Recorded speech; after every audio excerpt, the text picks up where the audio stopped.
'Tis the season to shine with H&M. Discover the holiday collection and find fashionable pieces for your wardrobe or for under the tree. Get inspired and dazzle with this year's glam. From tuxedo styles, bow detailed pieces, impressive prints, and more. From unforgettable looks to unforgettable gifts. With fashion finds to home decor, find it all at H&M.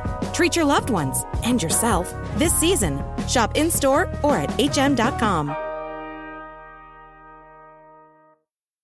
The holidays are a time to feel and create joy. And what could be more joyous than the look on her face as she unwraps a stunning new jewelry piece from Blue Nile? How about getting 50% off your purchase? Blue Nile offers premium quality, priced below traditional retail. Their online experts are available 24/7 to answer any questions and make sure you've picked the perfect gift. For a limited time, you can get 50% off at BlueNile.com. That's 50% off at BlueNile.com.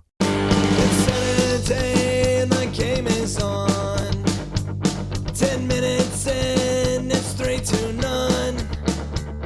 I'm sipping back on a decan. I don't give a damn if it's 9 a.m. My football team's got me drinking.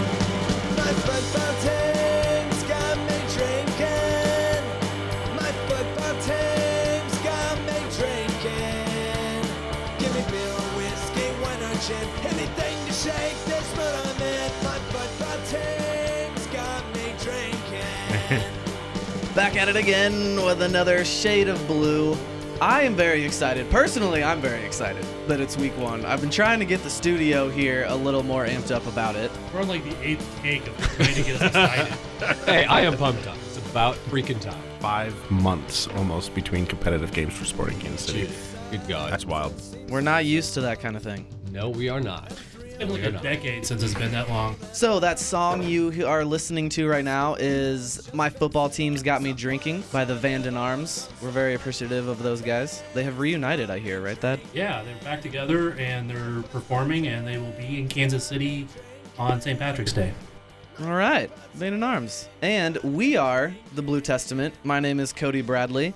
I am joined in the studio, as always, by Thad Bell and Robert Russert. And we have are a special pumped guest. mostly for this. Mostly. Pumped, but mostly pumped, I guess. Robert's really pumped. I am. For you being here, Daniel. I Yes. wasn't here last time you were here. Yes. I'm finally going to get to introduce Daniel Sperry here. It's taken us about 10 minutes of an intro, but Which It's take okay. are we on now? 10th? Daniel Sperry of MLSsoccer.com and The Last Word. How are you doing today, sir? I'm doing good, man. Bob thinks he wasn't here the last time we recorded, but he definitely was because we had to share a mic last time. Now this time he's stuck sharing a mic with Thad because I got here first. So suckers. Yes, but good news for the podcast. My office is switching buildings, and we're going to be moving into nicer digs, better mics. I'm quite excited about it. More mics, specifically, is the real value there. 5 mics with 5 working headphone inputs. Amazing. Right, yeah. Okay, so I wanted to start off our season preview pod with just a general lineup discussion. Is that okay with everyone? No. Okay, gonna do it anyway. There's no controversy on that lineup. We'll all be in agreement. Right, but we're gonna discuss rotation and depth and. I was being sarcastic, by the way. All right, Okay. Dick. Wow. I think we might all He's no agree on longer number with 1 the team, and number man. 9. He's gone. Do we have a button for Mute swearing? button. Just slide them down. Okay, so let's just start generally with keepers. Team Amelia, obviously at number 1. Who else we got? According to Daniel. But I anyway, didn't. I was being entirely sarcastic I on know, that one. I know. I'm aware. He did have some iffy moments, if you will, this preseason. We hadn't played up to Yeah, that point, though. yeah. I'm gonna give him a little pass for now. Oh, he's earned it, I think. Are he's you earned sure? So, Didn't stop Sporting, that PK, though. But anyway, yeah. what is the name of the young guy they just signed? John Pulskamp. Pulskamp, There sorry. we go. John Polskin. He's good. And he slots very in good. at where? Number 2? 3. Yeah. Because of the homegrown mechanism and all that stuff, he's probably going to be with Swope more so than I would think. Also, Richard Sanchez is a pretty veteran. He's young. He's 25, but he's been around the league for a while. Between FC Dallas and and Chicago Fire. I kind of He's never been impressive though. Okay, he's good for a backup. Remember, I'm going to go back to like Andrew Dykstra. He's a better back. He's in between that and like an Alec Kahn range. I think the thing that you're banking on is that he has more experience than Eric Dick, and is an overall better keeper than Eric Dick. And I think he has more experience, not as high of an upside as Adrian Zendejas, in my opinion. But I think the experience with the back line. Also, I will say when he was in Dallas was terrible, and when he was in Chicago, Chicago was terrible. When he was in Chicago, Dallas was terrible. No, flip that around. But no, but I think that kind of good keepers can get hung out to dry all the time by terrible offensive or back lines. Oh, absolutely, I totally agree with that. I don't know that I will say he's better than Dick. I think that still remains to be seen. Eric still has some room to grow. Okay, so that is our 1, 2, 3 depth of keepers. Yeah, I think we all agree on that. Seems about right. Yeah. Okay, so our first poll question of the night. I've got a series of season prediction questions, most of which general idea started as a over/under. It morphed into just some of them aren't even questions. I've just got statements to make. But so first one, over/under PK saves for the entire keeper core at 3.5. Does that include SKC2 or? No, it does not. I will go with under. I'm going to go under too. Okay. Let's just think. If for him to save more than 3, that means Sporting would have to give up 8, 9 PKs. They aren't a team that gives up a ton of PKs because they choose not to foul him in the box and just let him go score. Well, that depends on whether. That was last year at least. So no, I think too. I love it. That's if you let Winston Reed play or not. Yeah, right. I'm not going there yet. 3, I think 3 though. 3 though is fair, but that's still under the 3.5 mark, which is kind of where I would say under. Actually, I think 3.5 is actually a very good estimate. It That's is. 3 to 4 range for Tim, facing 6 to 10 PKs in a year. Yeah. Is he saving his career clips like somewhere around like between 30 and 40, right? I want to say it's like 35. Yeah, it's percent or something which like is that. absurd. It's like an absurd number. That's a really good number. But if you're taking that into account, let's say they do. I mean, they would have to give up 10, 11 penalties for him for that law of averages and that number to really do that. Unless he pulls off a 2018 season, 2017 type season. I love Tim Melia, but I don't know if we'll be able to see that again. He'll still be a great goalkeeper though.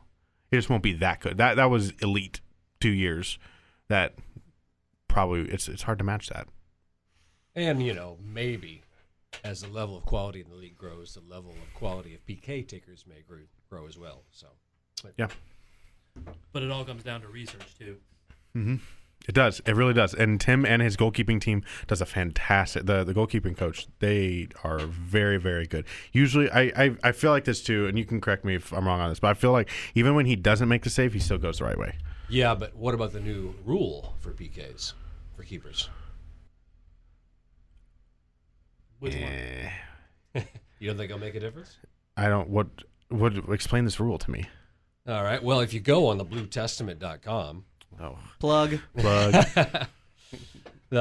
Chad made a story about the new rules, and one of them is a goalkeeper is not able to move before the ball has been kicked. Ooh, like a lineman in football. Whereas before they have been. Wow, that's going to take away They can't a lot move from left to keepers. right. Well, it's because they've never been able to obviously they've never been able to move off. That's still been the case. They've never been able to legally move off the line. Right. But are you allowed lenient, I believe, don't you? I've seen plenty of times where they've been lenient. So- leniency Some were, may some be over weren't. with. So you're not saying they can't move side to side? I'm going to look it up exactly on the words here. If it's not, because my understanding of it when I played keeper and when I was a ref, that I could take a step forward as they were getting ready to shoot, and as long as one foot was still on the line in there, I could go if I felt like it. Yeah.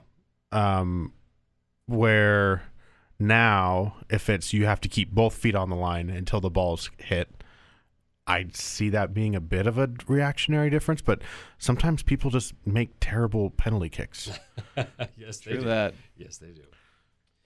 All right, We've had so a few of them from a Sporting KC player over the last. Okay, goalkeeper must have just 1 foot on the line or in line with the goal line when the kick is taken.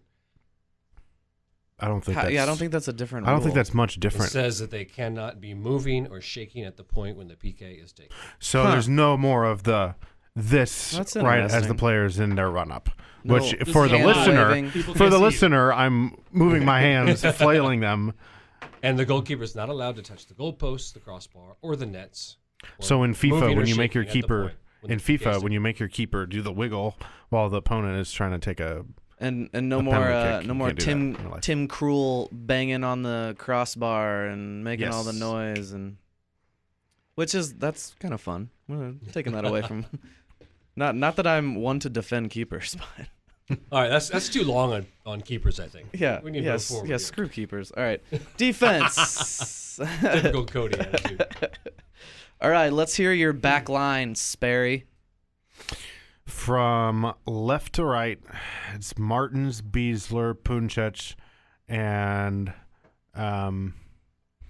Zeus. I think that's how it'll That start. is groundbreaking. Now, I know, shocking, right? Really went out on a limb. I think, though, the in-between games 5 and 10 is when you might see some different changes based on how those first 5 games go. If Zeus isn't up to task, Lindsay's there.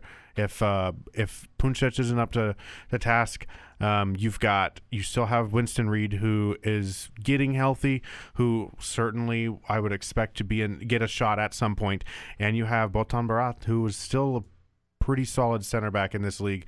May not be the most proactive center back, which I think is why they went with somebody like Puncec, who's a very proactive center back. He's always trying to initiate the play. And initiate the ball duel there, but if he's missing or if he's not able to time it or physically he can't handle it when they get into full swing of regular season in terms of the pace that is in some of the attack in this league, I could see them maybe trying something different or doing something different at that with Beasler's pair. But I think it's going to be pretty straightforward for those first 5 games or so. What are you guys doing over there? You look like a couple millennials on your phones. What are you doing? I'm not on my phone. I just have the roster pulled up. Okay, good. Thanks, though. I can't. That's not giving me much today. I wish I had the find jar here to find him. Thad's texting me. I'm just kidding. No, he's not. Is he texting you how bored he is right now? He's like, dude, this host is so blah. So it's interesting. Who is the second choice on left back? Of course, is Mr. Amadou Dia, who's had a pretty good preseason. Do you think he's got a shot at usurping Martin's position or not? No. No. I think Martins looked really good. He did. He did. Felipe Martins. Isn't that this Premier League? No, I'm like mixing like A baseball player and a soccer player, I think, is what you're doing. baseball and soccer. I'm missing Felipe Anderson and Right. Luis Martins. I don't know. Anyways, Martins, I think, has a shot. If the service is there from him and the opportunity to service, I think he has a shot at being one of the better fullbacks in MLS. I like his pace. He reads the game well. As a defender, he's not like the greatest 1v1 defender, but he reads the way the ball is coming out to that wing incredibly well. Yeah, He's a more cerebral fullback that we've had like ever. At least that I can remember in my time higher being soccer here. IQ. Yeah, and I think and he's got a good technical ability, able to bust down the line with the pace and that service that he has in there. As long as if he has someone there to hit with that cross, he can pick him out. And Like put a it through. $9.5 million striker, you mean? Over under or 6 the gigantic assists. 6'4", the 6'4", right winger that it seems like they've been. I have. We'll talk about wingers lately. Which could that be why he's on the left and he's on the right? Could be. I have Anyways. set Luis Martins over under on assists for the 2020 season at 4.5. 4.5. Well, I don't think Khiry Shelton is that good in the air, first of all. But Do you watch soccer? I'm just kidding. yes, actually I do. I'm going to take the over on that. I think I was doing some research beforehand, but for reference, Graham Zusi in 2017, 6 assists. Graham Zusi in 2018, 4 assists from the wing. I would argue Martins has better service from wide than Zusi. At least a more consistently attackable ball for the front three from Martins. And I think that, for me, that's why I would take the over on that. I think he's just a different guy. Zusi, his assists weren't long balls; they were shorter balls. It's almost incisive passing, incisive passing. Yes, But instead of slicing Incisions. them across, they were slicing them straight in. Yep, I agree with you on that. But by the way, going back to the comment that was so sarcastically made, there's a big difference between getting your head on a ball and actually putting it in the back of the net. I agree with that. Oh yeah, there's absolutely. But he learned. I how can to win do a that. header. He learned how to do that in Germany. I can't Did put he? it in the One back of the season? net. Okay. God, every player should go to Germany, come That's back what on we're Khiry hoping, Shelton. I mean, I mean, Giorena, Germany, great. Herving Lozano went to Napoli in Italy. Alphonso Davis. Alphonso Davis. Davis. They said Man, Davis. Davies. that has been I don't something know. that was pissing people off on Twitter all day long. It's been Yeah. great. Yes, I did that on purpose. Oh, I know. Champions League game today. Alphonso Davies was having a great game, and the announcer kept calling him Davis. If anyone was not watching that game, I just kept thinking Brad Davis. Ricky Davis back in the day. okay. Back to the Sporting Kansas City back line. I made my prediction. What are you guys? We've You talked guys- about our outside backs. Actually, I talked about center back, but Yeah, we didn't really talk about it. Okay, well, I'm getting you back on Okay, track. Here let's you go. go. You were talking about you thought that Lindsay might take over from Zusi. How many games in? I'm not saying take over for him, but I was saying if Zusi doesn't cut it, if Zusi's having what, Defensive issues? or having a mare, as the British would say. What would be British for Zusi? Would it still be? I'm just going off on tangents here. Graham. Oh, Graham out on the wing. I just imagine our last play-by-play, or not play-by-play, color commentator saying that. Anyways, back to the point. Do we get to give our Yeah, reviews? I'm just saying. Get your He's turn over forgotten. here. Which he has forgotten by this point. No, I was just saying that. Like, I think if Zusi's having a mare, I think within that 5 to 10 game range, I think Lindsay will get a chance at some point to play within that range.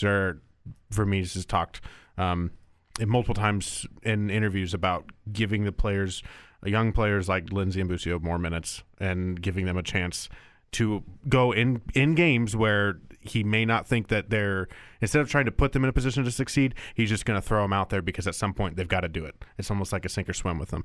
And I think at some point he's going to do that with Lindsay. And if Zusi's having a mare, that's where I think Lindsay can make his run to the right back spot. First of all, about time.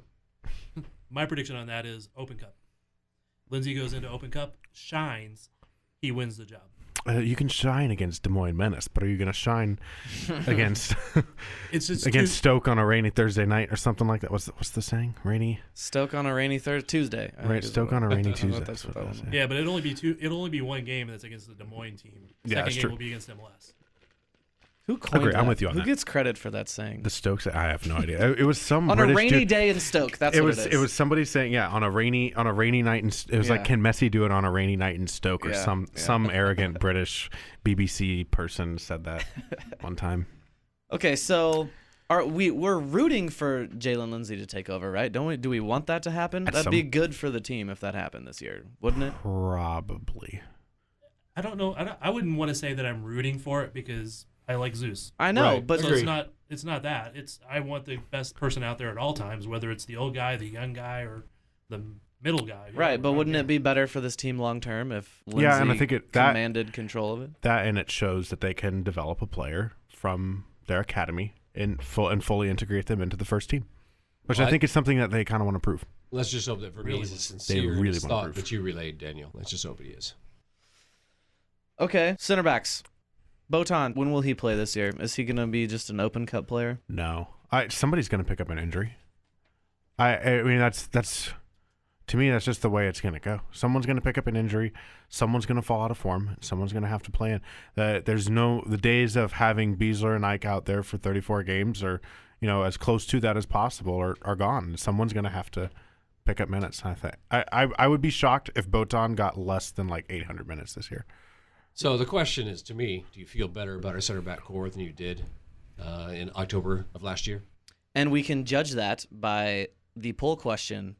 Over/under goals conceded this season, 50.5, which would be 50, would be a 17-goal improvement. Which in theory shouldn't be that hard. Not that you're implying that it's the back four's sole job, but yes. Yeah, I would say, Over/under 50.5 conceded. I'll go over. I'll go under. I'm going under. I'm going to go under, but I don't think it's going to be by much. Relentlessly an optimist over here. Because in 2018, they still conceded 42, and they were a meh defensive team. Right. And the attacking level of the league all around has raised. Has gone up. I would be 47, 48 is probably what I'm looking at. That's if all things go well, in my opinion. Okay. Well, take out 2 games last year, and they would have only been in the 50s. Yeah. It's true. Okay, question. Is it a disaster if Beasler goes down with the injury, if it's him? I don't think so. One time on this show, we talked about the differences between the left center back and the right center back. And I talked about how I felt Fontes was more suited for that role. I think it is a disaster if Fontes cannot physically step into that left center back role, because I don't think they have anyone on the team in their fullback or their center back core right now that can do what Beasler does. Okay, remind me, did Fontes even play this preseason? No. He's hurt. Okay. Which is why I said it would be a disaster if Beasler got hurt beforehand, because he'd be really makeshifty on that back line, because they don't have a like-for-like plug to fit on that side of the back line. Yeah, most right-footed center backs have probably played on the left side at some point. Yes. The left side center backs have not necessarily played on the right side, which is what you had talked about Fontes being out of his kind of place. Yeah. Okay. All right, I'm moving along to midfield. We've got Felipe out for an undetermined amount of time. Chad was asking Vermes some questions after the last preseason game, and Vermes just was not having it at all. I'm pretty sure he hates he's like, thought he could just have preseason and not answer any questions. and Chad's there asking like in-season questions. He's just, God damn it, let me get the team ready. But a bone bruise is tough to say when it's going to be ready. Right. It's going to take a while. It will. Which means Gadi Kinda looks to be the starting quote-unquote number 10, the attacking midfielder. And presumably behind him will be Roger Espinoza and Ilie. I don't know if I'd consider Roger behind him. Well, I mean, literally I on the field, technically. Oh, I see. Yeah, not technically, but kind of plays next to him. Right. Bit of a stagger. They roam. Yes, Right. it's a bit of a stagger, but they roam. But Indeed. Good point. Ilie truly behind him. Yes. I don't expect Ilie to be in the attacking third too much. But also, It is too when much. Felipe comes back, I guess it will depend on how well Gadi Kinda is playing and how well of course. Ilie has come around. Right. That's the one I think is the Right. more important one, is the Ilie factor. Right. Because if Ilie, on where Felipe will come back is where I was going with that. there is no, there's plenty of replacements for Kinda or somebody up top in that front too, right? You can play Busio somewhere in there, Kinda, Espinoza. They don't have another number 6 at all. It is Felipe, who is the next number 6. So unless they drastically change the midfield complexion, which Vermes hasn't shown any indication of willing to do that, Right.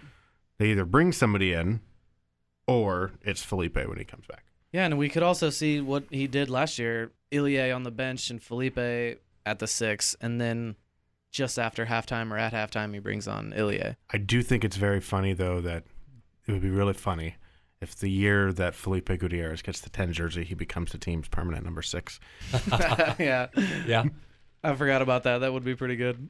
But I mean, on this team, as far as the number 6 goes, there is nobody better on the ball, keeping possession under pressure than Ilie. That remains to be true. There are other factors that make Ilie maybe now the number 1 choice. Well, at his best, yeah. But he's But last year was a far departure from his exactly best. what you were just saying. And there was a goal this preseason, another one that was just the Right. opposite of being strong on the ball and Right. smart on the ball. And Well, actually, I would say 2 of them in that same game. Yeah, it was. Because in both of those, he could have done something differently and prevented those goals. Indeed. One of them was kind of I put on Amelia a little bit, but yeah. A bit on Tim, but it wasn't as far off of Ilya as what it Right. initially looked. I went back and watched it closely. It's only a little bit off of Ilya. He could have stepped into that, and he should have been aware of that guy running in and shielded the ball when he stepped to it. Yeah, Instead, he waited for it. The guy takes it and just goes in. And the whole thing with Ilya used to be, every time he would just touch the ball, anytime the ball went near him, it was just like a calming feeling. If there was a crazy moment or something and he got the ball, you knew he was going to make the right touch and the right pass. And I will we say need that again. in the preseason game against New York, I think I saw more glimpses of that Ilya for a really good portion towards the end of the first half and when their best spell in the second half. When they responded and then were pushing for the winner there with that last until like the 75th minute when they kind of changed out those guys. That was the first time since maybe the Toluca game that I sat there and saw, wow, that long. Ilya, yeah, I know. It's been about a year, but that's a lot of games in there where I felt like, hey, it was a semblance of the old Ilya with that calming, like he got on the ball and he instantly put it out wide to somebody that needed to get it or something like that. I do think though that Kinda's presence a little bit higher up the field can help alleviate the pressure on him to be the ping out wide distributing linchpin, because there's some fantastic passes that Kinda made this season. There's one that sticks out to my mind. The first time I saw him was the first full appearance that we saw from him. He pinged one over the top to Luis Martins on an overlapping run. Perfectly I remember it. laid into his run. And then there was a ball that he played out to Shelton, I believe, out on the touchline in the game against the Red Bulls. Shelton brought it down beautifully. Kinda put it perfectly into his path and his feet. I think those are those switches and then the switch that comes in the half space after that is something that Sporting did a ton of in 2018. It did not do enough of last year, I thought. And I think having Kinda's ability to do those passes, because I think Felipe, when he gets the ball, is a little bit more willing to grab it and then drive at the back line and try and find the seams, where Kinda's just looking to get it out, and then if there's no room for him to dribble or run at the seam, then he's looking to play out wide. And I think that kind of vision from somebody else on the field is pretty beneficial. I will say this. I think if Ilya is playing well and Felipe comes back healthy, I would not be surprised if Kinda is not the odd man out. Right. Well, That's the perfect segue. I was about to just talk about Roger Espinoza. Going to depend on his form, but can I ask one question before you go? Yeah. All right. So here's a question. Do you put the best three players, midfielders, on the field, or do you put the best players who play a 6, an 8, and a 10? Well, maybe not a 6, an 8, and a 10, but he'll put the three best players that play what needs to be done from this, his specific system. He's not just going to put the three best guys out there, I don't think. He'll put the ones that are going to know their role in each of those spots and what he needs from each of those roles. A 6 and an 8 and an 8. Yeah. Well, That's pretty much it. Yeah. Which I think will be. I'm sorry, I'm far away from the mic there. Is it picking me up? Yeah, it was. You got a booming voice, man. Okay, good. 6, but it's a 6, an 8, and an 8, like that said. But Kinda has already been in some other previews and some stuff I've seen. Even Sam Stechko's article today mentioned Kinda as the starting number 8 for this team. There's 2 8s, and the question now is one of them going to be Felipe or Espinoza? Because I love what I've seen from Kinda through the preseason, and it's going to push guys to stay on top of the form because they have guys that, as long as there's no injuries between that group, any more injuries, it's going to push them to stay on form because they know that they can lose their spot to the next guy pretty easily. And that's exactly what they need. They need that push. They need somebody who can outplay them at times. And I would love to see Felipe and Kinda out there together. Not that I wouldn't want to see them and Roger out there. Yeah. But I would love That to see those sounds two so out dangerous. there together and just see how excitingly attacking they can be. Now, it's also going to mean that Ilya is going to have to stay back and be very smart about where he plays because those two guys might be both up in the box. Yes. I could definitely see that Agree. happening. Of course, maybe it'll be Polito and Shelton back helping Ilya on defense. I don't know. Yeah. I mean, it's good to even have that question to ask because last year it was like man, Roger might be getting older. Is one of these younger guys going to be able to play for him? Like, are they going to be ready to do that? And now, the very positive preseason from Gadi Kinda is a great thing to have. Yeah. So, do we all agree that when Gutierrez gets healthy, he has to be on the field?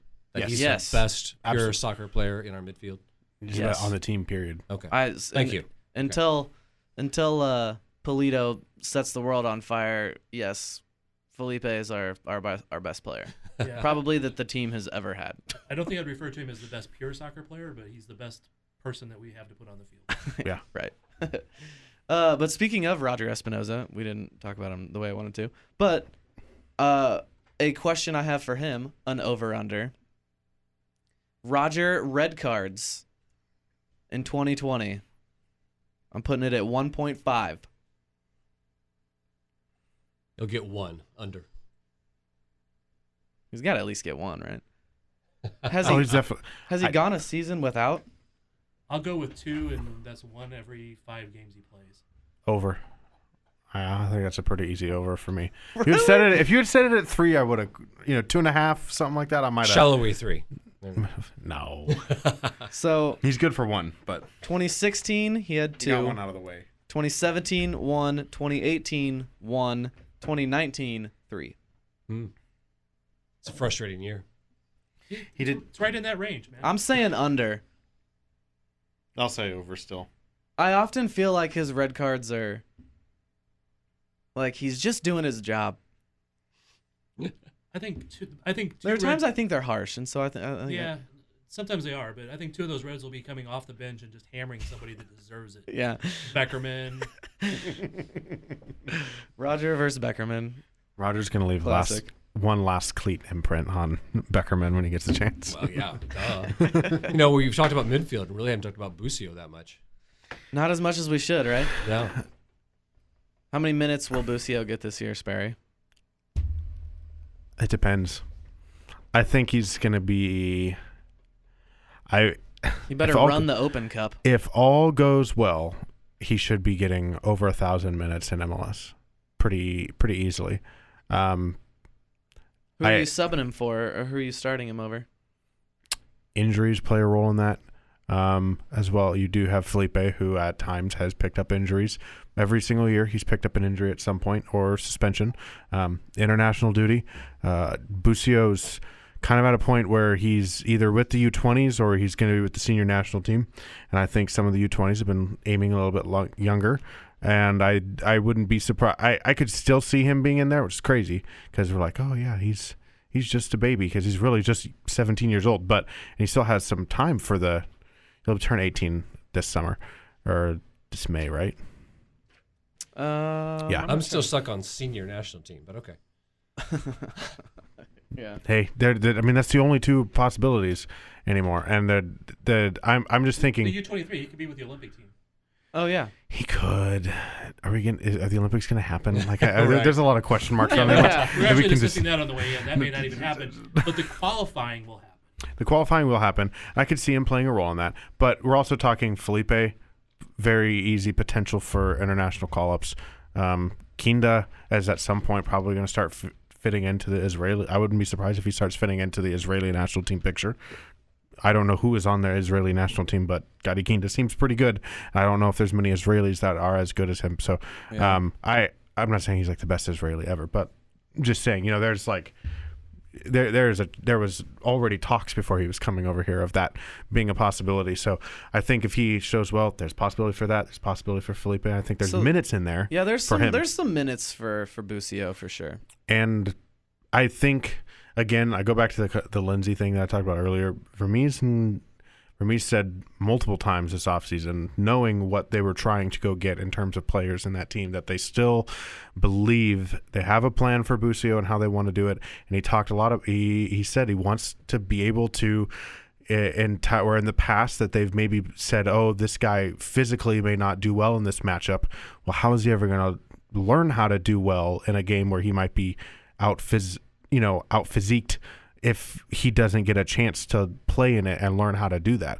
Because Busio's getting to a point now where he's kind of at the physical level of most USL players. Yeah. So you've got to throw him into the fire against MLS players and learn how to against a physical midfield, a physical back line in MLS that's going to be going up against him. So that's part of the development that he needs to take if he wants to go to Europe. And I think that's something if Sporting wants to sell him and recoup the Polito transfer, he's got to get minutes. So I think there you will see minutes, and they will be forced minutes from Vermes to put him in there and give him a chance to do it. I would be shocked if they did it, and it would either be on an injury or just an overall form thing. All right, so will Busio get more minutes as a starter or as a sub this season? Starter. I still think starter. Yeah, I think, like you said, I think they're going to force some starts from him. I could see that happening. Thad? I'll go with starter. Okay, we're going to take a quick break before we get to the forwards, and then after the break, we've also got a bunch of other season prediction questions. So we'll be right back with more Shades of Blue Soccer Show. But it's a football night. But it's a football night.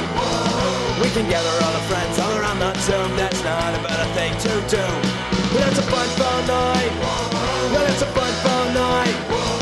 When the final whistle blows, we're gonna celebrate tonight.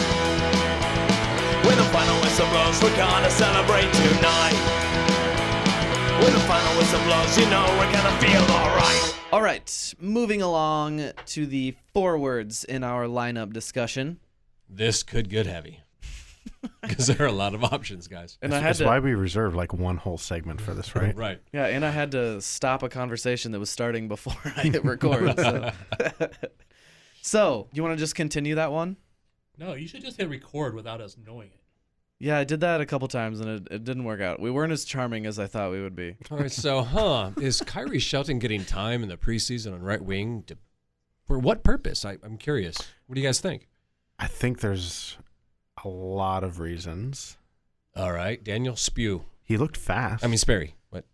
That's a good one. I think he looked fast to me. But did. this kind of reminds me of it kind of reminds me of 2018. I asked Iko Para before the season started, and I said, what are the newcomers that surprised you the most? It's when they had Johnny, it's when they had Johan, it's when they brought in Khiry as well. And he said, Khiry Shelton is the one that impressed me the most because of how smart he is away from the ball with his movement, how he uses his body to move players out of the way, how he holds up the ball, all that kind of stuff. He really gets it. And so he's already a pretty cerebral player, a high soccer IQ. There's not the goal scoring thing though that has always been the knock. But it definitely was not only Vermes that was saying things like that. No, there was a lot of players on that team that were like, dude, Kyrie's got it. Yeah, there's something. And a lot of people that have played with him will say the same thing, for both New York and here. So I don't know if he's going to be your everyday right winger. This kind of reminds me too, because by the end of the year, Diego Rubio was the guy who you wanted in there to score goals. Khiry Shelton was the guy who you wanted in there to help protect a lead. That's how that went in 2018. And I think part of this is, one, trying to instill confidence into Khiry, and two, I think Vermes is trying as much as the competition is kind of for, and we were talking about this in the midfield, has competition for spots has helped push people and raise people's games. Right. If players like Daniel Shalaway or Johnny Russell feel threatened, and Gerso, it should ideally, knock on wood, push their performances and push their form to continue to get better and strive and claw for minutes. Yeah, I think it was just pushing some buttons. And I also think, But if he gets in there and he starts scoring because he's got confidence and he's getting that kind of, and he's learned how to score in Germany, or he's improved that part of his game. Thad disagrees with me. I'm just saying, let's say we, hit the jackpot. You were saying if, right? Yes, there was if. So, if was the operative word. I am very much a Khiry supporter in all the things he does. Goal scoring is not one of them. I agree. And even when you said Khiry was the guy you had in there to protect the lead, you had Diego in there to score goals. The team scored more goals when Khiry was in there. Agreed.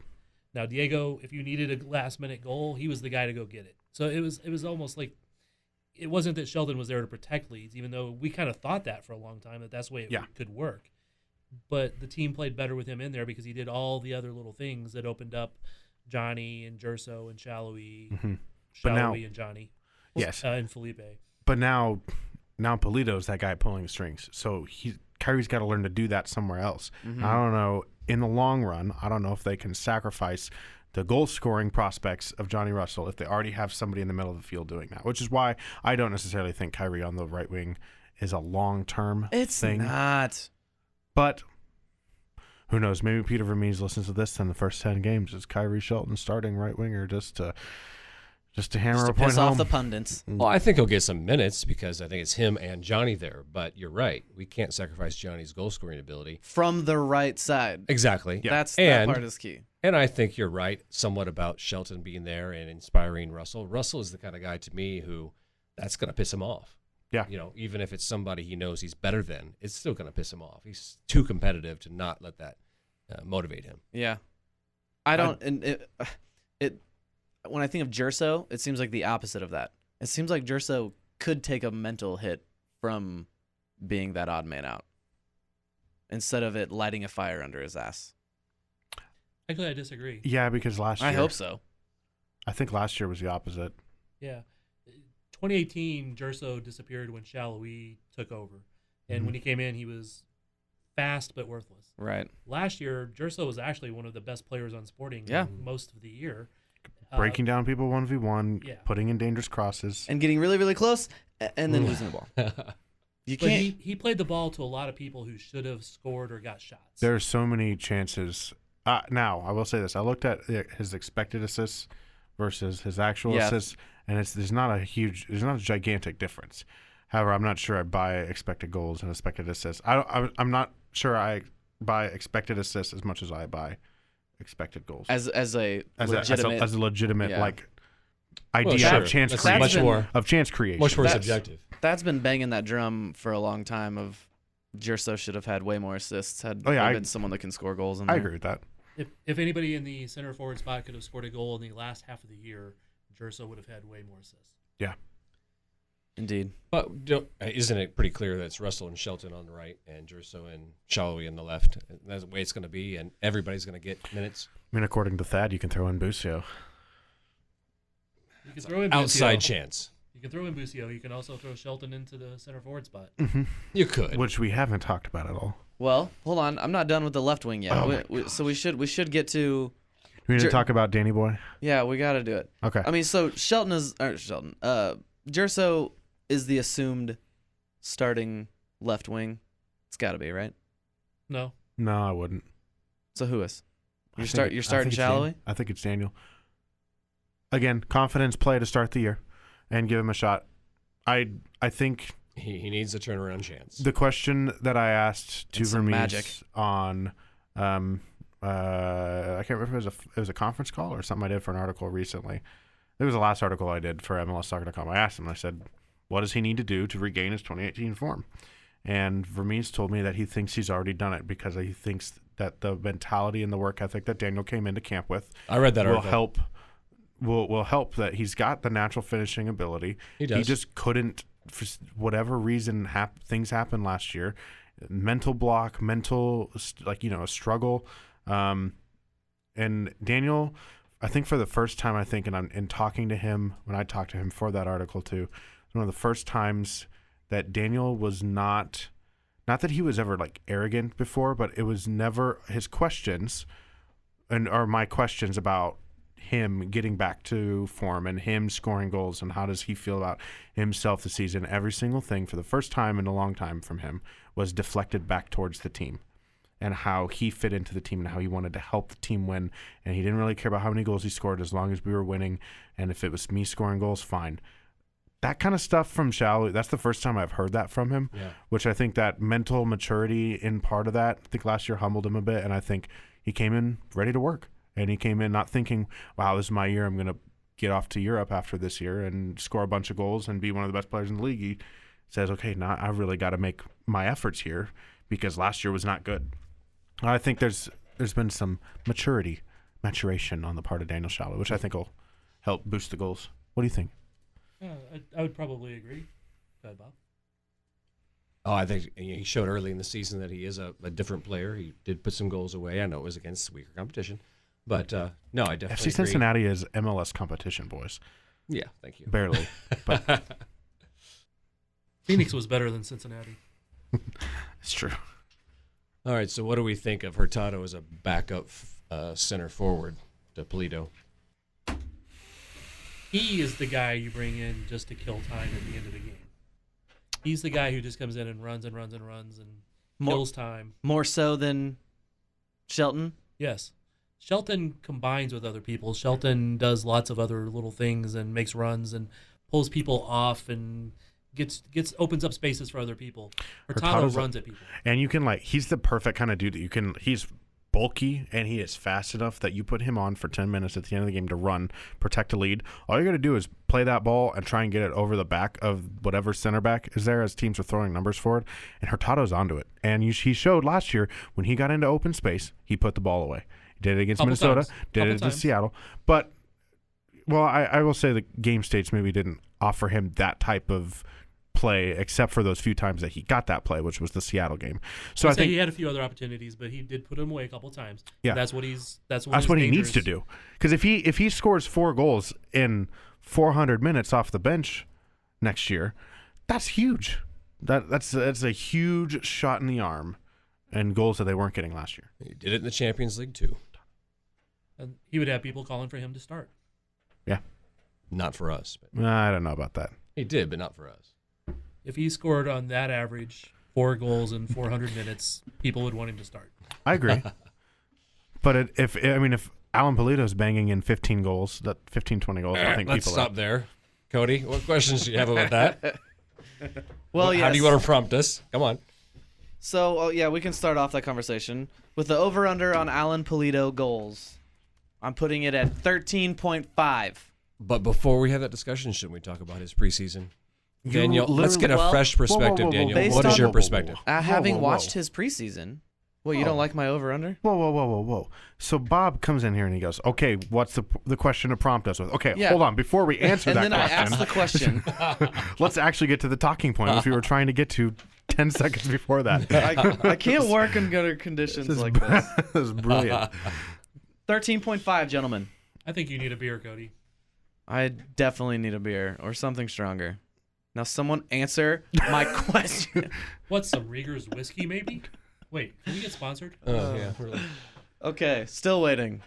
I Alan say Polito, under. 13.5. You say under. I say under. All right, party pooper. No, not party pooper. I think it's a good distribution of goals. It's a Sporting Kansas City. Can I say okay, boomer? Can we get away with that? Russell's going to get his. So you're just saying that there's a lot of Jerso goals to Shall go we going around to get here. theirs? Okay. Yeah. I will go under, but I'll say 10 goals and 10 assists. All right. This is the Is that optimist acceptable? side. Are we happy with that? Yeah. Yeah. Okay. Is the team winning? Because I think if anyone is getting 10 goals and 10 assists, Johnny Russell, like you said, is going to get his. Mm-hmm. Other people on this team, Felipe Gutierrez, he's going to get his. Gadi Kinda looks like he's going to get his too. So, What's the over-under on Mr. Kinda? Okay, I'm not necessarily saying 10 and 10 from the man. He's not 8. Felipe. 8.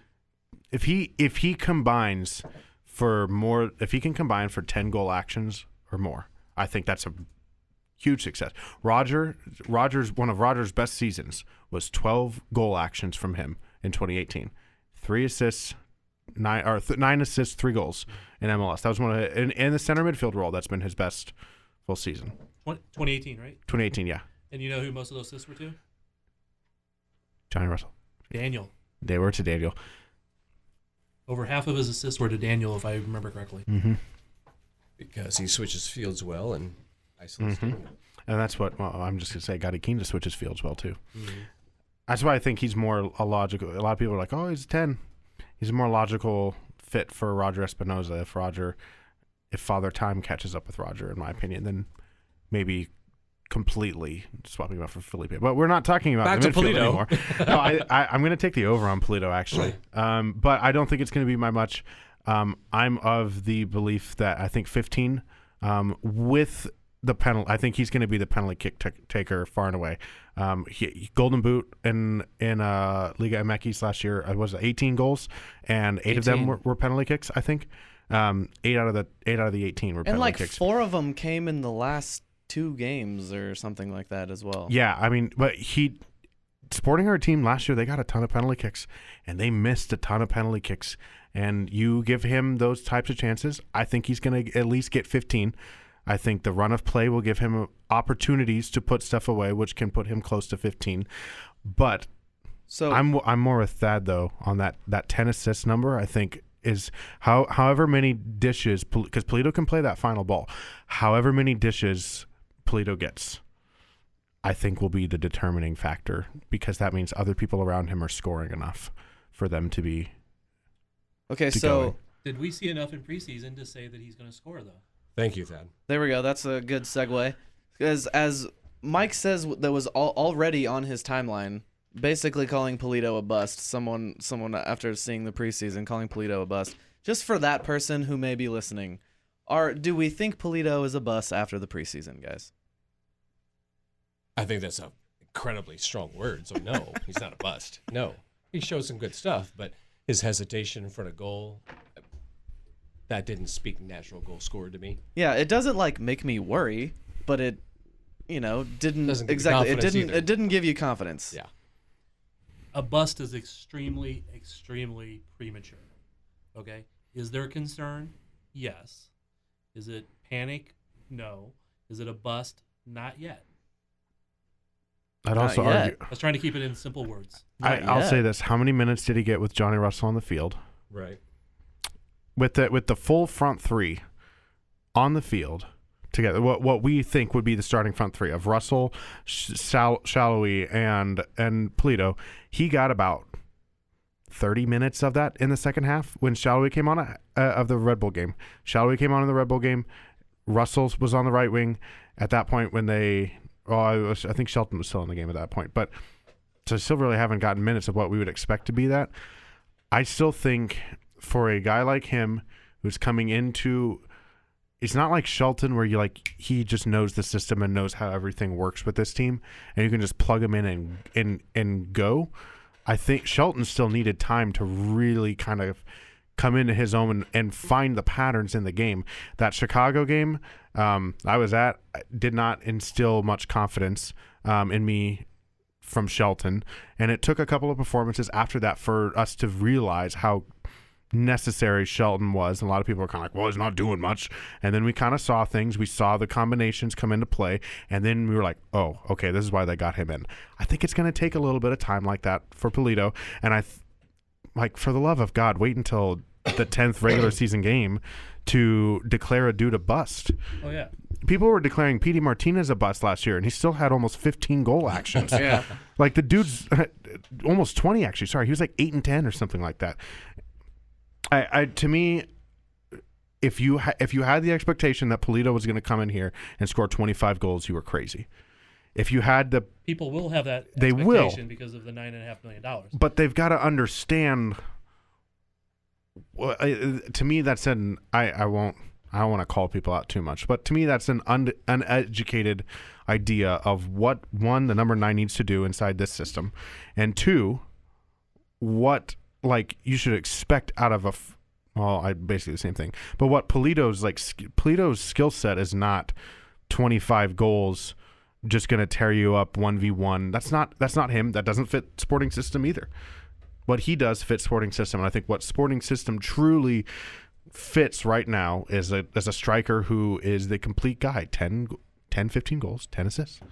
Let's go back a little bit to what you said earlier. He hasn't played with Russell that much.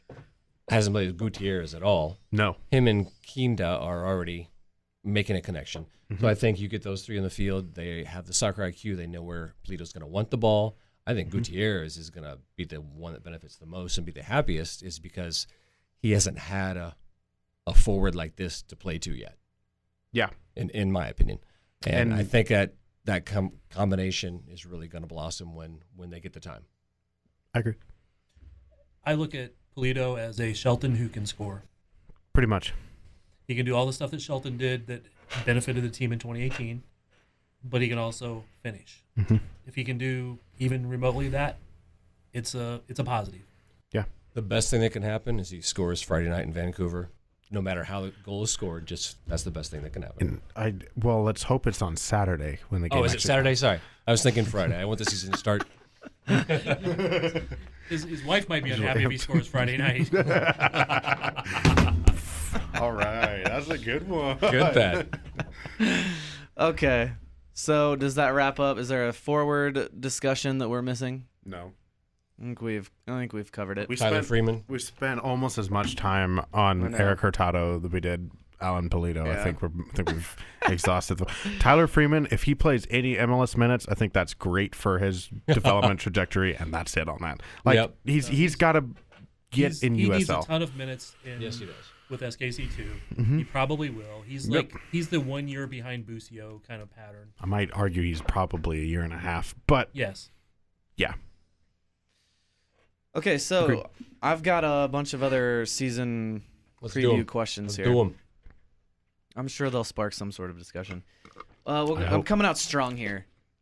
Generally, team goals over under for the 2020 MLS season. Sporting KC team goals over under 50.5. And they scored 49 last year. Oh, I definitely say over. I'll go over. I'd pretty comfortably say over. Okay. I think they're in the 55-60 range. I made that one easy so everyone would be positive. So I think we say this every year, so I'm going to bring it up. Do you think this team has the most varied, most dangerous weapons that they've had ever? We say that every year, but Yeah. what do you think? This roster has I mean- a lot of good balance and variety in it now. Before I I think- answer that, it seems like, the way the league is progressing, it should be that way every Right. year. Yeah. But yeah, when you think about, it's probably too early for Gotti Kinda, but, Felipe up there with Polito, Russell, and a speedy Gerso. That just seems like there's a lot of damage that can be done. I may be banking too much on Gotti, but I really think his style of play is going Yeah. to be a big difference. We haven't seen something like that in the midfield from Sporting Kansas City. I agree. He just kind of was always finding the right spot to be in. And he does it athletically too. Like there is a This team is more athletic, I think. I would say that than last year. Yeah. Yeah. It didn't take much to be more athletic than last year. Exactly. That's true.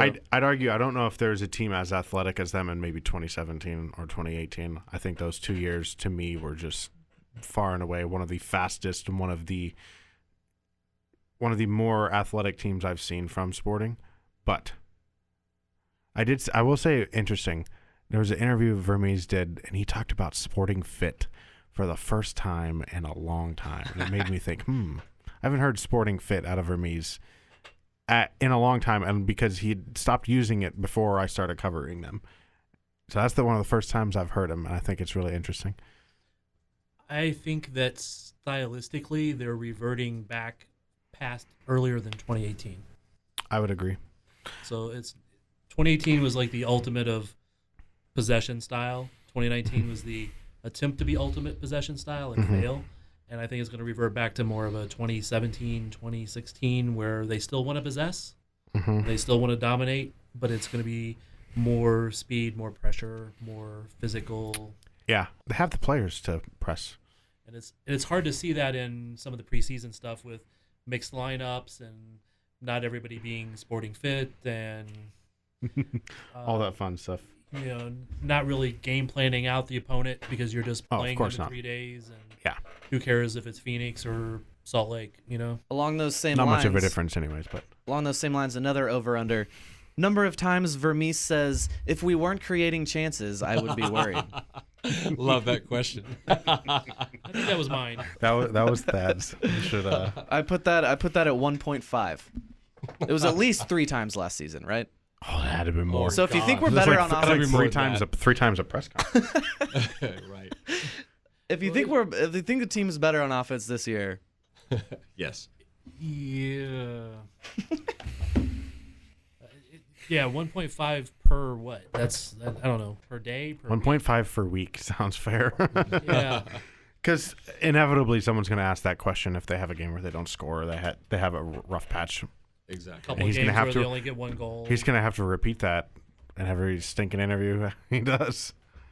Okay, here's a Daniel Sperry submitted one. Mm. Over under number of shots hit off the scoreboard at Children's Mercy Park this year. How often does Graham Zusi play? Yeah. Depends on his minutes, right? I think Just kidding, Graham. last year we got 2 in one game.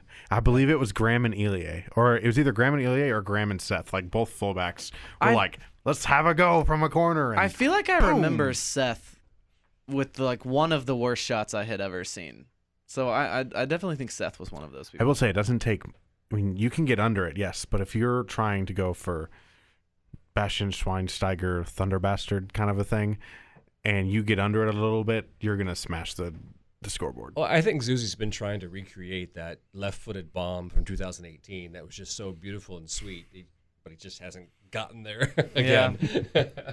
That's still not that's not the best Graham Zusi goal ever. The one was I still think that free kick in that Dallas. free kick. Nuts. That was like, what was it, like 2011 or 2012? It was like 2012. It was that knuckler from like 40, 45 yards. Yeah. Insane. I And was who like, the goalie? Kevin Hartman. Yep. I was like, this Kansas guy City. plays on Sporting Kansas City. Like, this guy's on our team. Like, what? It was that David Luiz in the 2014 World Cup. Same Fail kind of thing. Haber had some pretty incredible goals too. He did. Okay, moving along. Over under Daniel Shallowy goals MLS regular season 4.5. Over. I'll say over. Over. I don't know if he's going to hit 2018 numbers, but he's got to be over in my opinion. Yeah, I mean, if he doesn't get 5, that's another disappointment, probably, right? I guess it I'm- depends on how no much he doubt. plays, That's but a huge disappointment. To me, I will say this.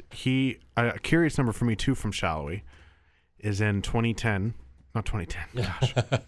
I'm thinking of how many. He was- I'm thinking of how many he's like goals. 6 years old. Yeah, no. 2018, he had not. Well, he did win the Golden Boot. Johnny Russell had 10 assists. Daniel Shallowy had 9. He was right there in the assists Right. with Right. there. I think if he's putting in, if he's like close to 8 and 8, that's great. I think I almost want to say like outside of goals scored, like to me, goal actions. Is he getting in on assists? Is he scoring? He did neither of those two last year. If he's doing those, both of those are above 5. It's a good year from Daniel Shallowy. That's a really good rebound year in my opinion. More goals in 2020 MLS regular season. Dom Dwyer or Alan Pulido? Alan Polito. That was my question. Orlando City's gonna bomb again. Come on. What? Ooh, we're going to talk about this later. Sperry's got some words I for will- you about I that will one. Fight that one out. Well, I let's just don't wait. like Orlando City. Sorry. So let's move right. Gotti Kenda more goals than Dom Dwyer. Okay, good. I'd still yeah, say I like that. I might. I'll take Alan Polito, but then I might take Tom Dwyer. But I don't know move, if- Dom's gonna get hurt. Dom's got double digits. moving along to our there's team's a good segue here for It's Sperry's too good for him. for Sperry's affinity with Orlando. It's either Biggest turnaround in MLS from worst to best. Sperry was going with Orlando. I'm going to there. say Orlando. I like everything they've done around the striker position. If Dom shows up and is Dom of old and is getting the service, he's got Nani. They've got some good wingers. They got some good fullbacks. The midfield of Pereira. They've got a good group that they brought in. How about Sporting and Kansas Oscar City? Pereira. Dom Dwyer is like we not talk about this. Dom Dwyer is like the perfect. No, we don't like talking striker about Dom Dwyer. for Oscar Pereira. How about Sporting Kansas City as the biggest turnaround? Yep. I would- That's it. And a discussion. All right, good. Okay, so how about worst or how about best But to that's worst? just. I'd argue that's expected. That Sporting should turn around. I mean, Question is biggest turnaround. stop it. And I'm now, making and now, my point. So now we're going the other way. Okay, hold on. I think Columbus is in that last discussion Okay. Yeah. Why? Also agree with that. because You tell. This is your choice. I stand Orlando. What It's did your turn. Orlando do, or what did Columbus get in the offseason? I don't even know. Daniel, you'll have to sub in. Darlington Nagbe, Lucas Zelarayan okay. is one of the top number 10s in Liga MX. He's really good starter for Tigres. Like Maxi Morales. It'd be like if you threw Maxi Morales on Columbus. Like really, really good in the midfield. Number 10, true number 10, kind of David Silva-esque. Not actually David Silva, but that's the type of mold of a midfielder that he is. I really like most of what they've done. And I'd argue they have the best fullbacks in the Eastern Conference and maybe the league. I think they're a really good team. And Caleb Porter's a halfway decent coach. Halfway decent. Halfway decent. Halfway. That's what He's been up and down. Emphasis on the halfway decent. Yeah. I'll go with FC Cincinnati. They go from bottom to second to bottom. All right. So What's the improvement on goals conceded? That's the only way that's changing. 75 to 65. Who allows more goals? 2019 Sporting Kansas City or 2020 FC Cincinnati? 2020 FC. yes, definitely. Yes. Number of times Nate says back of the net. How many goals did they score? We put the over under at 50. So We all said over. I'm gonna go 40 because he doesn't always use it. so about He's got to have Graham Zusi for president in there. 75% of the 30. time. Graham Zusi for president. In fairness, I think he regretted that. He said he regretted that call. Yeah, he says he didn't Have you like watched it. the Audi like behind the shield of that goal Yes. call where he sits there and he said That was so stupid. He literally like hung his head after he said that and he's like, why did I say that? Yeah, but then But it's Sporting great uses because- that in their highlights. Not only in their highlights, Audi used that in their Audi Index commercial for national televised matches. Like that was like he was like, "Oh, I hate this," and now it's everywhere. It's funny to me. How about more minutes this year? Jalen Lindsay or Sestanovic? That's another question of mine. You don't have to brag about it. Answer it. Oh well, Thad was over there claiming questions, so Yeah, gosh. he literally raised his hand. And won. Yeah, but that was a good question. Yeah. Oh wow. Okay. The later we get on this, the banter really comes out. I'm going to say Jalen Lindsay. I'm also going to say Jalen Lindsay just because the New England Revolution brought in a left back in Alexander Butner who's like legit. I think it really depends on when, at what point in the season Vermes trades for Stanovic to bring him back. No confidence in Felipe, Luis. Gosh dang it, Martins. You know who I used to do that with? An old podcast I did. I won't plug it because it doesn't exist anymore. But old podcast I did. I used to always, because it was the Earthquakes podcast, I would always say Omar Cummings instead of Harold Cummings, because my old MLS brain was always just like, oh, Omar Cummings, yeah, Rapids. I can see that. What else we got here?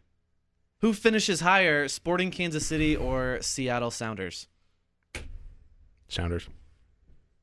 Damn you. The truth hurts. I have to agree. It hurts me to say it. Sounders I are have going to be agree. good. I hope they're not. I know. I'll say Sporting, even though I'm not really fully Good man. convinced of it. Now, didn't somebody do the math and figure that Sporting had the toughest schedule in MLS? Yes. That yeah. Because everybody else is playing Sporting. That's based upon last year's. No, it's Of course, true, it's based upon last year. It's based upon last year's standings. So Yeah. Okay. Can we think of any other questions that need to be asked? Did we talk about the biggest fall from grace? No, we didn't. We kind of skipped over. Yeah, I tried like 5 times and you guys Sorry. wasn't going. Biggest fall from grace, I'm going with Atlanta United. Just like wishful thinking. I'm going Minnesota. I think for me, I think it's going to be New York Red Bull. I think they are going to find themselves fighting to not be in the double-digit places of the Eastern Conference. And how did they do in their Champions League game? They didn't play in the Champions League because they were so bad last year, and then they lost Luis Robles, Bradley Wright Phillips, who wasn't doing much for them anyways. Yeah. But I mean, that team is literally Kaku and the fighting New York Red Bull 2, and I don't. At this point, Did I you use don't. the word fighting Kaku on purpose? But You know, he had another incident this weekend. I know. I saw that. This seems like he hasn't learned his lesson. Red Bulls is probably my pick for that. if Red Bulls are that bad, why did Sporting not beat them? Because it's it was a preseason game. and Winston Reed decided to take someone down inside the box. Okay, how do you think Phillips is going to do with LAFC? Hopefully he only has to play like a handful of games, but because Adama Diomande should be their starting striker. I think he'll do fine, but he should be a pretty much strictly off the bench, I need a goal type thing. I think it's kind of where he's at with his career. I would love to have that guy coming off the bench. Agreed. Okay, I want to talk about briefly we were kind of hating on Nate there. Nate has a new partner this year, Jacob Peterson. We were not hating on Nate. We were We not. giving him crap. There's a difference. Okay, fair enough. If I give you shit, that doesn't mean I hate you. It means I like you. Well, hating on doesn't mean you hate me. Also, Just have you listened to like most of the like other broadcasters around the league? Like, Busting balls is what we she got said. Nate's a good one. We should be thankful for the broadcast team that we have. Yeah, I mean, like, Nate's fun, local guy. I don't need to nitpick anyone too much on that. Plus, I mostly tune him out anyway. Yeah, that's kind of right. I am Yeah. in the press box, so I kind of have to. But I want to hear about Jake. Is Jake going to be good at this? I think he does a good job of showing the player's perspective on certain things. I don't think he's anywhere near as good as tactical as Matt Lawrence was.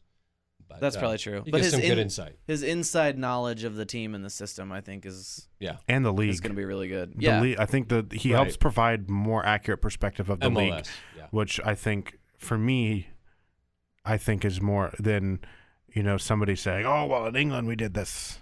Like, okay, well, that's England. I don't know if Lawrence necessarily did that, but I hear that a lot from the across the pond commentators and color analysts that we get a lot in MLS. And I hear a lot of this, when I played and all this stuff. Jake has, when I played, and that was like 2 years ago. Like that kind of, to me, that hits a little bit better than saying, when I played, well, that was the 80s in the Premier League, which was played on mud fields. So, mud patches. I don't know that I would say Matt Lawrence was better tactically but in fairness, I just didn't listen that closely most of the time. What I heard Jake talking this time was also he talked a little bit of tactics in the preseason games, but not a ton. But it's also his third game he called, so time. I will say this about Jake is I think that one, he will be he's kind of a dude who will just say it how it is, which I think it might bite him, but it's a good thing in my opinion, because I think it helps. Like, he's not afraid to provide, it doesn't seem like he's afraid to provide a like centrist opinion on what's happening on the field. While he might be partial to Sporting because he played for them and he's got some good off the field relationships with these guys and some from his time on the field, but like I think there's a little bit of like he's not afraid to be honest about what is happening on the field at that moment, and not afraid to say, you really shouldn't. Like he's not as he uses much more active voice in how he is describing what's happening on the field and trying to tiptoe around the criticism. He might just say that was not a good play from Beasley right there. Like that kind of stuff I think will go a little bit better. From my perspective, I think that's what fans want to hear. I agree. I think some of them do want homers, but for large part, yes. And for me, my personal definition of homer is somebody who's rooting for the team, but not necessarily somebody who's blind to what the team is doing. So that's the one time that I really disagree with Nate, is he has tended to be more positive than what it deserved because he knows where his paycheck's coming from. Right. And that's fair, but that's not what I like. All right, over or under 15 games in before over or under. Right. Peterson tweets out, "Please stop calling me the answer." When we had Chad Even here, Nate did it. when we had Chad here, he was indicating that he believed that Peterson had come around on the nickname Yes. The Answer. Yes, he kind of has. Okay. In my personal talk with him, yes. And Very we good. will bring him in here and see if he agrees. Yeah, we're gonna. I don't know if it'll make 8-10 mad or be a breach of his contract, but we're gonna sneak Peterson onto this podcast one of these days. You definitely should. He expressed interest, so like I'm gonna make it But happen. one day if Pete Jakerson comes in, Right? Yeah. There we go. Valid. Yeah. Valid point. sounds right. All right. So before we go here, I want a very brief 15 seconds from each of you on just an overall outlook on this season. Sperry, go first. I think they're better on all phases, and they make the playoffs. It's going to depend on what happens around the league and some of the other integration, and maybe whether or not they hit what Sporting's true ceiling is with this team, if they're an actual MLS Cup contender. But I do think they'll be in the playoffs, and I think they'll improve on both sides of the ball. I think, in general, fans may not have the, we got the cup again, like feeling that they're hoping they're going to get. But I think they can, by at the end of 2020, they'll look back and say, you know what, we had a pretty marked improvement from what the mess was in 2019, and looks like we have a good direction going forward. I think that's kind of what will end up. It's a good thing it's not a live radio show and I have a hard network out, because that was not 15 seconds. But I like the outlook. Very much so. How long was it? Sorry. I don't know, but it was 15 seconds is hard for me. I know. 15 was very short. If we were live, I would have said it more succinct. Okay. Promise. Robert Russert. All right, I believe this team has a good blend of youth, experience, a good blend of dynamic players, and solid everyday players. I think they do make the playoffs. I think they create more of a buzz in this city, and games become fun again. That sounds so nice. And I think they make a deeper Open Cup run, simply because I think they do have some more depth in the roster. But no, we're going to squeak into the playoffs. We're not going to be top 2 in the conference, or top 3. Okay. Thad Bell. Sporting is going to make the playoffs. I'm going to kind of agree with Robert, not like in top 3 spots. They're going to make the playoffs. They'll knock off a team. They'll have a little excitement, and they will set themselves up for a really freaking awesome 2021 based on the players that they will retain next year. I predict a home playoff game. Oh, wow. Actually, relentlessly an optimist. This is for Sporting, not Sporting KC2. I don't know if that's going to get a home playoff game anyways. But no, I said not even in my confident in SKC2. You can be the 4 seed, not top 3, and still get a home playoff game. True. Correct. Sperry, I'm done. Thank you very much for joining us today. Thanks for having me.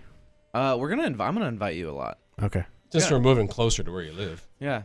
Yeah, I know. Well, don't be giving away my address. Gosh, dude. I have people knocking on my door. You wrote this. We didn't say where you live or where we're moving. That's true. Well, we very much appreciate you coming by, and we're going to have you back again. Okay. Sounds good. All right. Be sure to follow us on Facebook, Twitter, and Instagram at Blue Testament KC. Join us at thebluetestament.com and leave us a comment. Thad, say something prophetic about 2020. It'll be a lot more fun. Yes. Oh, yes. That makes me feel good. And I really believed it. The look in your eyes makes me believe that. It's going to be a lot more fun. You have very pretty eyes. We'll talk to you soon. Go Sporting! Don't seem so tough. And 3 own goals ain't all that rough. Our skipper has just been sent off. Supporters strong have all gone soft. My football team's got me drinking. My football team's got me drinking. My football team's got me drinking. Give me beer or whiskey, wine or gin, anything to shake this mood